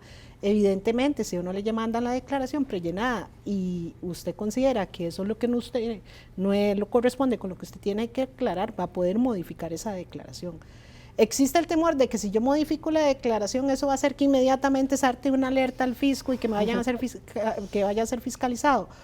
Pues hay que ver, hay que darle tiempo al tiempo porque no sabemos exactamente cómo va a funcionar, pero no creo que porque uno modifique la declaración teniendo el respaldo correspondiente de que eso ya sea una alerta para que me lleguen a fiscalizar, ¿verdad? Y aparte de que Hay que ver cómo va a suceder eso y cuál va a ser la precisión de esas declaraciones prellenadas, porque sí se van a fundamentar en todos los comprobantes electrónicos que va a recibir el fisco en ese momento, tanto los que yo emita como los que yo genere por facturas de compras y demás, como los que yo reciba, ¿verdad? Y sí es una fuente importante porque lo que busca tributación digital de Tribu CR es precisamente aprovechar todas las fuentes de información que va a tener a disposición la administración tributaria para facilitar el pago de los impuestos. Con este tema de la digitalización de Hacienda, bueno, que ya sabemos que lleva algunos años atrás este trato de implementarlo, también se habla de ticofacturas. ¿Qué sabemos hasta el momento de eso? ¿Todos los contribuyentes tendrán que utilizar esta herramienta hasta el momento, doña Lorna? ¿Qué podemos saber y qué sabemos sobre esto? Bueno, lo que sabemos de ticofacturas es que va a llegar a sustituir el facturador gratuito que actualmente existe en el ATV. Bueno, de hecho el ATV también va a desaparecer, ¿verdad? El 2 de junio va a ser un cambio de paradigma aquí en Costa Rica en cuanto a la presentación y declaración de impuestos, porque todos nos vamos a tener que incorporar a ese nuevo sistema, registrarnos en el nuevo sistema, aprender a utilizar todo el nuevo sistema, porque ya no vamos a tener el ATV como lo conocemos actualmente, sino que todo va a estar integrado en el sistema que genera la administración tributaria. Incluso para los créditos a favor que uno tenga, se supone que uno va a poder tener la cuenta corriente tributaria en vivo, en tiempo real, para saber cuáles saldos se está generando, y todos los trámites que uno genera ante la administración tributaria va a poder consultarlos en la misma página web que se genere para consulta del contribuyente y para presentación de declaraciones. Entonces, este ticofactura va a ser el sustituto del facturador electrónico que actualmente tenemos y se va a tener que adaptar a todos los cambios que actualmente están surgiendo con el nuevo reglamento de comprobantes electrónicos. Claro. Algo importante de este ticofactura, bueno, actualmente el facturador gratuito, es que con la última resolución, creo que si no me equivoco, el artículo 16 indica que nada más ahora solo los contribuyentes que son pequeños y medianas, micros y pequeñas empresas, y los que sean servicios profesionales, así como los que están en todo el tema agropecuario, pueden usar el facturador electrónico. Es decir, ahora está diciendo la administración que si usted es una mediana empresa o gran empresa, ya no puede utilizar el facturador electrónico gratuito que tiene actualmente la administración tributaria, con esta última resolución que salió la semana pasada. Claro, bueno, pues a tomarlo en cuenta todos estos cambios que hasta el momento nos vamos enterando, y conforme vayan pasando los meses y se acerque más, lo tendremos un poco más claro el panorama. Y también la audiencia nos ha estado enviando consultas, no solamente de los temas que hemos tratado, sino temas generales de impuestos. Uno de esos, me gustaría empezar con doña Lorna, y la pregunta es ¿cómo aplicar el diferencial cambiario en las declaraciones? El tema del diferencial cambiario ha sido un tema de larga discusión con la administración tributaria. Cuando nosotros creíamos que el problema ya estaba resuelto con la reforma, se nos vino una sorpresa por parte de las interpretaciones que viene haciendo la administración tributaria. El artículo 5 de la ley de renta, que se ubica específicamente en el impuesto a las utilidades, cuando habla de renta bruta, dice que cuando uno tiene operaciones en moneda extranjera, las tiene que reportar al tipo de cambio de venta del Banco Central, y tiene que reportar tanto el diferencial cambiario que se genere por pagos realizados, por ingresos percibidos, o incluso aquel que se genere al final del cierre del periodo fiscal, lo cual nos hacía pensar, según el criterio que venía aplicando la administración tributaria, de que teníamos que aplicar tanto el diferencial cambiario realizado como el no realizado en la declaración del impuesto a las utilidades, con la particularidad de que para el caso de las rentas pasivas, las rentas de capital, mobiliario, ganancias y pérdidas de capital, la norma del artículo 27 expresamente se dice que ahí solamente se va a gravar el diferencial cambiario realizado. Es decir, cuando yo efectivamente perciba el ingreso, cuando yo efectivamente realice el pago, por poner un ejemplo. La sorpresa que nos llevamos es que la administración tributaria extrapoló ese diferencial cambiario realizado, que en principio estaba previsto solamente para las rentas pasivas, al impuesto sobre las utilidades, generando confusión en el contribuyente, porque realmente el contribuyente, la norma dice una cosa y la administración tributaria viene interpretando otra cosa. Pero en los últimos oficios ha sido insistente la administración tributaria que a efecto incluso del impuesto a las utilidades tenemos que utilizar el diferencial cambiario realizado.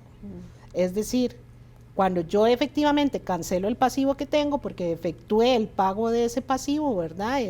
Voy a tener que registrar el diferencial cambiario entre el momento en que adquirí la obligación y el momento que efectué el pago, y el diferencial cambiario cuando yo facturé el ingreso, entre el momento que yo facturé el ingreso y el momento en que efectivamente realicé el pago.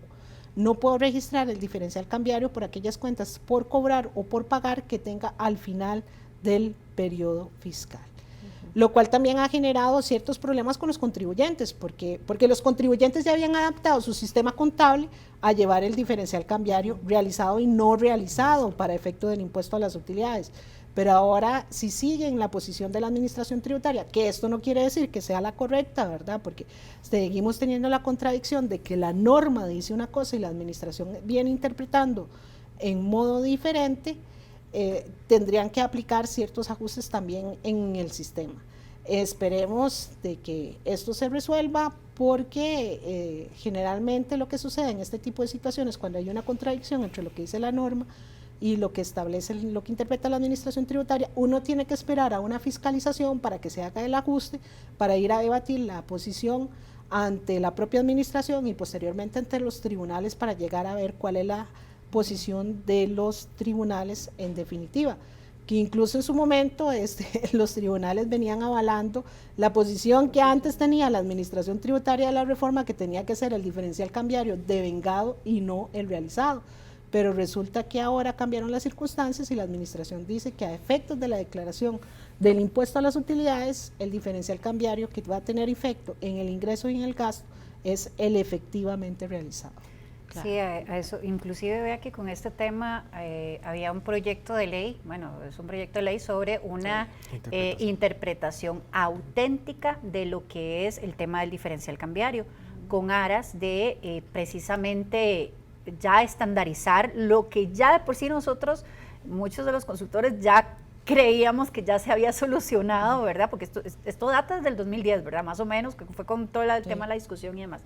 Pero se trata y se está buscando eso precisamente. Bueno, en particular me correspondió ir a una audiencia con la Comisión del Impuesto sobre la Renta en la Asamblea Legislativa, precisamente para explicarle a los legisladores sobre esa importancia y ese requerimiento, porque al final es un tema un poco más tipo contable, porque es ese no realizado es el que yo evalúo. Tengo mis cuentas por pagar, mis cuentas por cobrar en otra moneda diferente al colón, con un cierre fiscal del 31 de diciembre, y yo ahí genero un diferencial cambiario porque yo tengo que revelar mis estados financieros y mis declaraciones con base en la moneda local, que es el colón, por más que tenga esas operaciones. Que ahí es donde está esa extrapolación que quisieron hacer de las cédulas de todo lo que está en el capítulo 11, rentas de capital, mobiliario y ganancias y pérdidas de capital, lo quisieron extrapolar al de utilidades. Y como bien lo señala ahora doña Lorna, pues realmente entendemos que es todo, tanto lo que yo evalúo al final del año, como lo que yo cuando intercambio o cuando hago el intercambio de la moneda como realidad.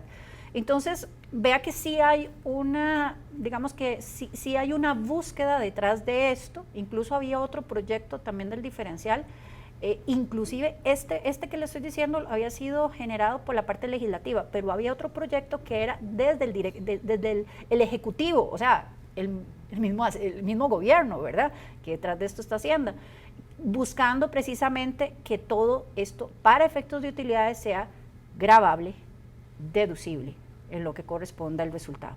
Entonces, seguimos con esta situación. Esto data desde el 2020, que fue nuestro primer periodo fiscal que hicimos con reforma, y lo más importante acá que hay que saber es que, y lo que yo recomiendo, sea constante. Si usted me utilizó, señor contribuyente, una posición donde el diferencial cambiario, ese resultado, usted lo trató como gravable y como deducible, desde ese año sea constante y continúe con esa posición. Le va a ayudar definitivamente en una eventual fiscalización, porque sabemos que quien nos revisa primero es la primera es quien tiene la posición de que es solo deducible y gravable lo realizado. Entonces, sepa que se va a enfrentar a esta situación en una eventual fiscalización, pero también tenga en cuenta, y yo sí lo digo muy abiertamente, existe una norma que uno puede buscar y puede defender, porque el artículo 5, así lo dice en renta bruta, pero la constancia es uno de los elementos, y que me lo diga doña Lorna, que es de litigio, ¿verdad?, tributario, esa constancia demuestra también su voluntad de hacer las cosas de conformidad como lo dice la norma. Y eso que señala Silvia es importante, es vital, ¿verdad? Yo no me puedo aprovechar de que hay una contradicción entre lo que dice la norma y lo que interpreta la administración tributaria para que este año, si me conviene, aplico el realizado y el próximo año, no, el no realizado, ¿verdad? En el momento en que usted elige, tiene que mantenerse constante con su posición y prepararse, documentarse, para eventualmente, si no es la posición del fisco, poderla argumentar y defenderla ante las instancias correspondientes. Sí. Perfecto, con esta consulta. Entonces, esperamos que a la audiencia le haya quedado bastante claro este tipo de pregunta del diferencial cambiario, que como vemos va a ser una pregunta recurrente porque hay distintas es la pregunta interpretaciones. estrella del cierre fiscal. Todas las empresas empiezan a preguntar, y mire, ¿ha cambiado algo la posición del fisco? ¿Hay alguna novedad con respecto a este tema? Pero de momento la interpretación de la administración tributaria no ha variado, que es una interpretación que se viene desarrollando a través de oficios, o sea, cuando se le hace una consulta específica a la administración tributaria. No es una interpretación que esté como en un criterio institucional como en anteriores ocasiones había ocurrido. Perfecto. Otra de las consultas que tenemos por acá, se la quiero hacer a don Christopher. Dice, las empresas agrícolas registradas con cédula jurídica y bajo el régimen simplificado, ¿qué obligaciones tributarias tienen para fin de año? Creo que sería un resumen un poquito de lo que ya hemos hablado. Sí, bueno, no lo mencionamos, pero en el sector agropecuario no están obligados a hacer pagos parciales, nada más hacer el pago al final del periodo, que no lo mencionamos al principio de la... del conversatorio. Y otro punto importante es que cuando estás en el régimen simplificado, las declaraciones tanto de IVA como de renta se hacen trimestrales. Entonces, actualmente, ahorita en enero se estaría presentando las de octubre, noviembre y diciembre. Entonces, en estas donde el contribuyente va a tener que reportar sus compras y determinar con el factor que actualmente se tiene, dependiendo de la actividad, su renta y su impuesto a pagar. Entonces, en enero presentan el último trimestre del 2024. Exactamente. Ok. Otra consulta es sobre la declaración de renta, de lo que ya hemos estado hablando, pero dice, ¿cómo se hace la declaración paso a paso? Creo que eso sería también muy puntual, doña Silvia, para una persona que tal vez se va a enfrentar por primera vez a esto, que la recomendación yo sé que es que tenga a la par un contador, una contadora, pero bueno, hacen esta pregunta, ¿cómo es el paso a paso? Sí, nada más me gustaría agregar, perdón que me devuelva solo un minuto a precisamente a la pregunta de ahorita, del régimen especial agropecuario y régimen simplificado. El régimen simplificado, ¿verdad? Efectivamente, como lo decía Christopher, trimestralmente paga impuesto de renta, impuesto al valor agregado con un factor, punto y aparte. Y está el régimen especial agropecuario también, que es de cierta manera un régimen también simplificado, más o menos, digo yo, ¿verdad? Porque realmente sus declaraciones para todo lo que es café y caña, anual, sí, café y caña son anual. Todo lo que es régimen especial agropecuario, que no sean estos dos, y miel, perdón, van a ser cuatrimestral, o sea, produzco piña, produzco naranja, bananos, o sea, estoy en ese régimen especial agropecuario, evidentemente cumplo con todas las condiciones específicas, desde que estoy registrado en el MAC hasta tengo el régimen especial registrado en tributación y demás, son cuatrimestrales. Y realmente la declaración del IVA, pues es muy similar a la que nosotros tenemos, ¿verdad? La declaración, pero de forma trimestral, cuatrimestral. Y adicional a eso, que este régimen especial agropecuario no tiene que emitir factura electrónica autorizada, pero quien sí tiene que emitir factura de compra electrónica es a quien yo le vendo. Hay un matrimonio interesante y voy a hablar del caso particular del café, que es una declaración anual, ¿verdad? que muchas veces lo que le vendemos es hasta una cooperativa de café, un beneficio de café.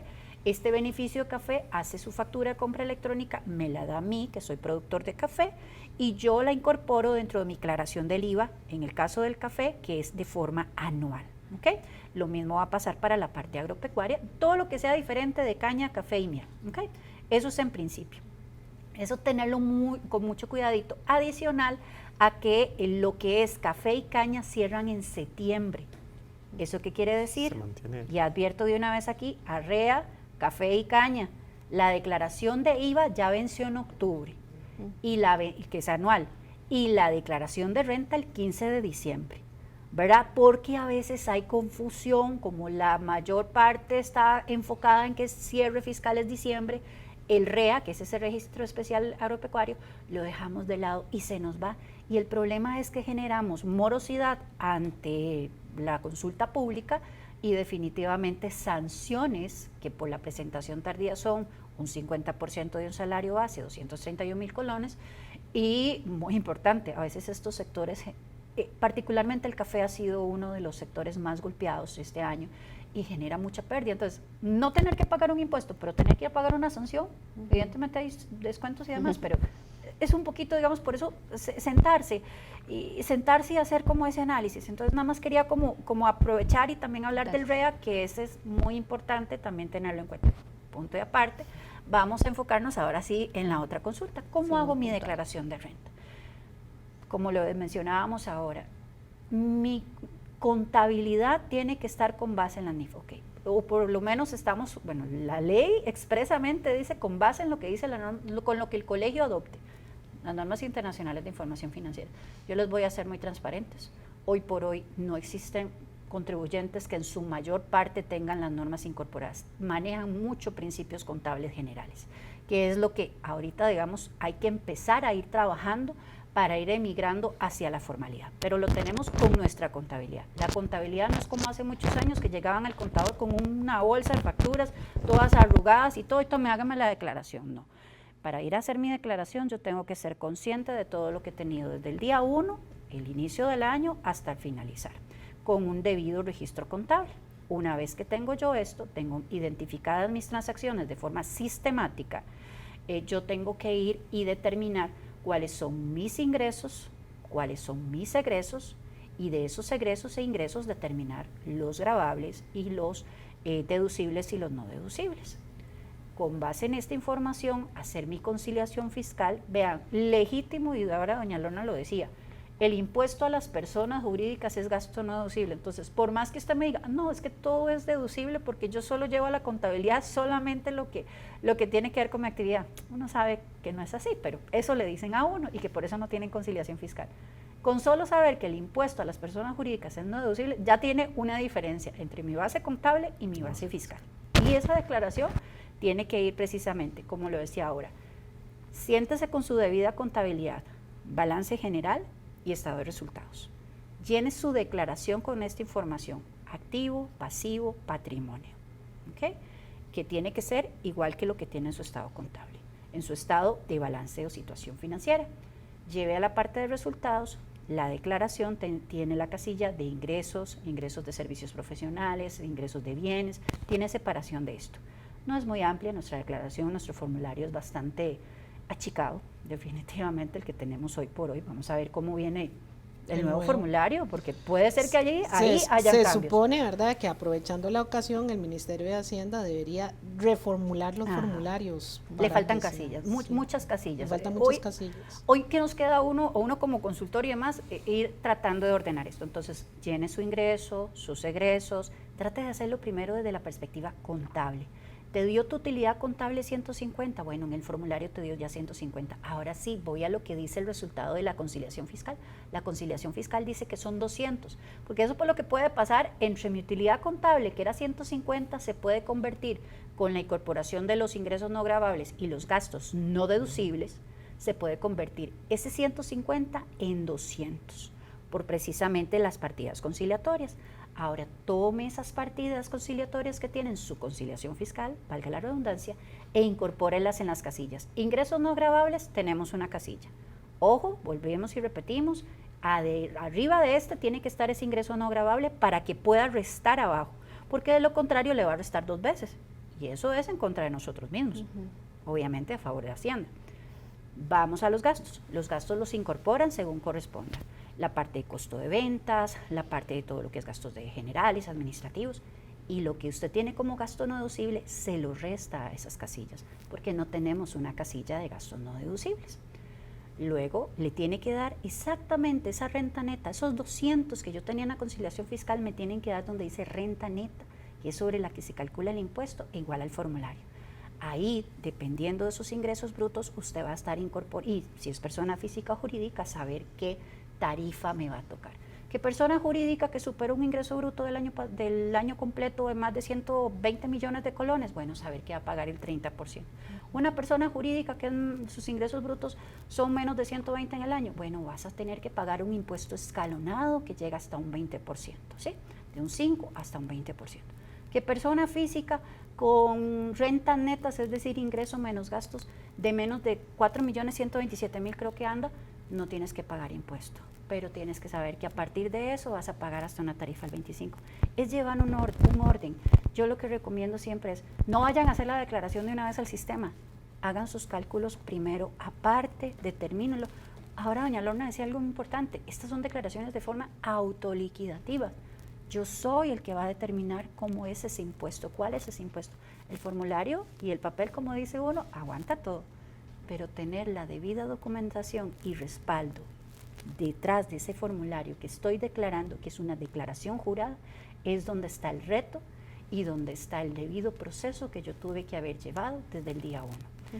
Eso por lo menos desde esa perspectiva es muy importante. No se nos olvide, como hablábamos ahora de los pagos parciales, que la liquidación va a restar los pagos parciales.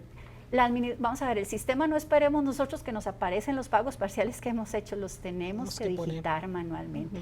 Eventualmente mejoras que podemos esperar del sistema, de que todo este tipo de información ya esté de por sí, pero bueno, eso es una expectativa, una mera especulación, pero sepamos eso, que tuvimos retenciones de, ahora que lo decía ahora Christopher al inicio, retenciones de una entidad del Estado que nos retuvo el 2%, sepamos que tenemos que declararla ahí. Si yo no lo declaro ahí, señores, nunca van a ser en mi estado de cuenta ese 2%, porque puede ser que me dio impuesto con el pago parcial, salí súper bien, si acaso 1.000 colones, digamos, que me da por pagar, pero yo tenía una retención del 2% de una entidad del Estado muy importante. Ay, no, como tengo que pagar 1.000 colones ni la declaro. No, tienen que declararla en esa casilla, porque de lo contrario lo van a perder, nunca van a hacer a la luz de la administración tributaria esa retención que me hicieron. El formulario es un paso a paso, pero no es de ayer para hoy, es un paso a paso desde el día 1 del inicio del periodo fiscal. Perfecto, doña Silvia Castro, consultora, Christopher Rugama de la firma Baker Tilly Costa Rica y doña Lorna Medina también de la firma BDO. Les agradezco por compartir todos estos detalles de impuestos y todo lo que tienen que tomar en cuenta en este cierre fiscal los contribuyentes que nos están viendo. Llegamos al final de este foro, agradeciendo nuevamente a Baker Tilly Costa Rica y a BDO, presentadores de este espacio en el que pudimos compartir con todos ustedes. Muchas gracias por estar conectados y nos vemos en una próxima.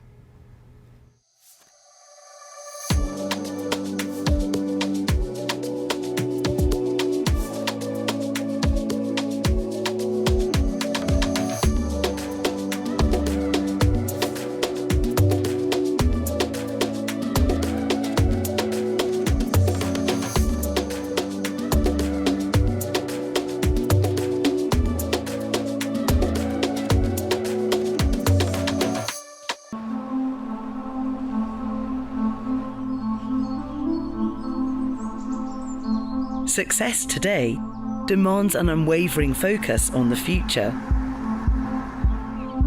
And that's where Baker Tilly comes in, helping you prepare now for a brighter tomorrow. At Baker Tilly, we care about you and the impact you make, building personal relationships now for thriving partnerships tomorrow. And we're fully committed to your journey, wherever your ambitions take you.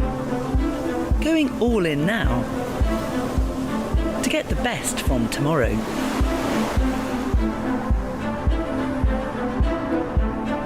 Our global team of local experts is here to help you unlock your growth potential. Leveraging global experience now for global success tomorrow. Fostering continuous progress to help you shape a responsible and sustainable future. Setting bold goals now for a purposeful tomorrow. Because the steps you take today define your tomorrow. Baker Tilly, now for tomorrow.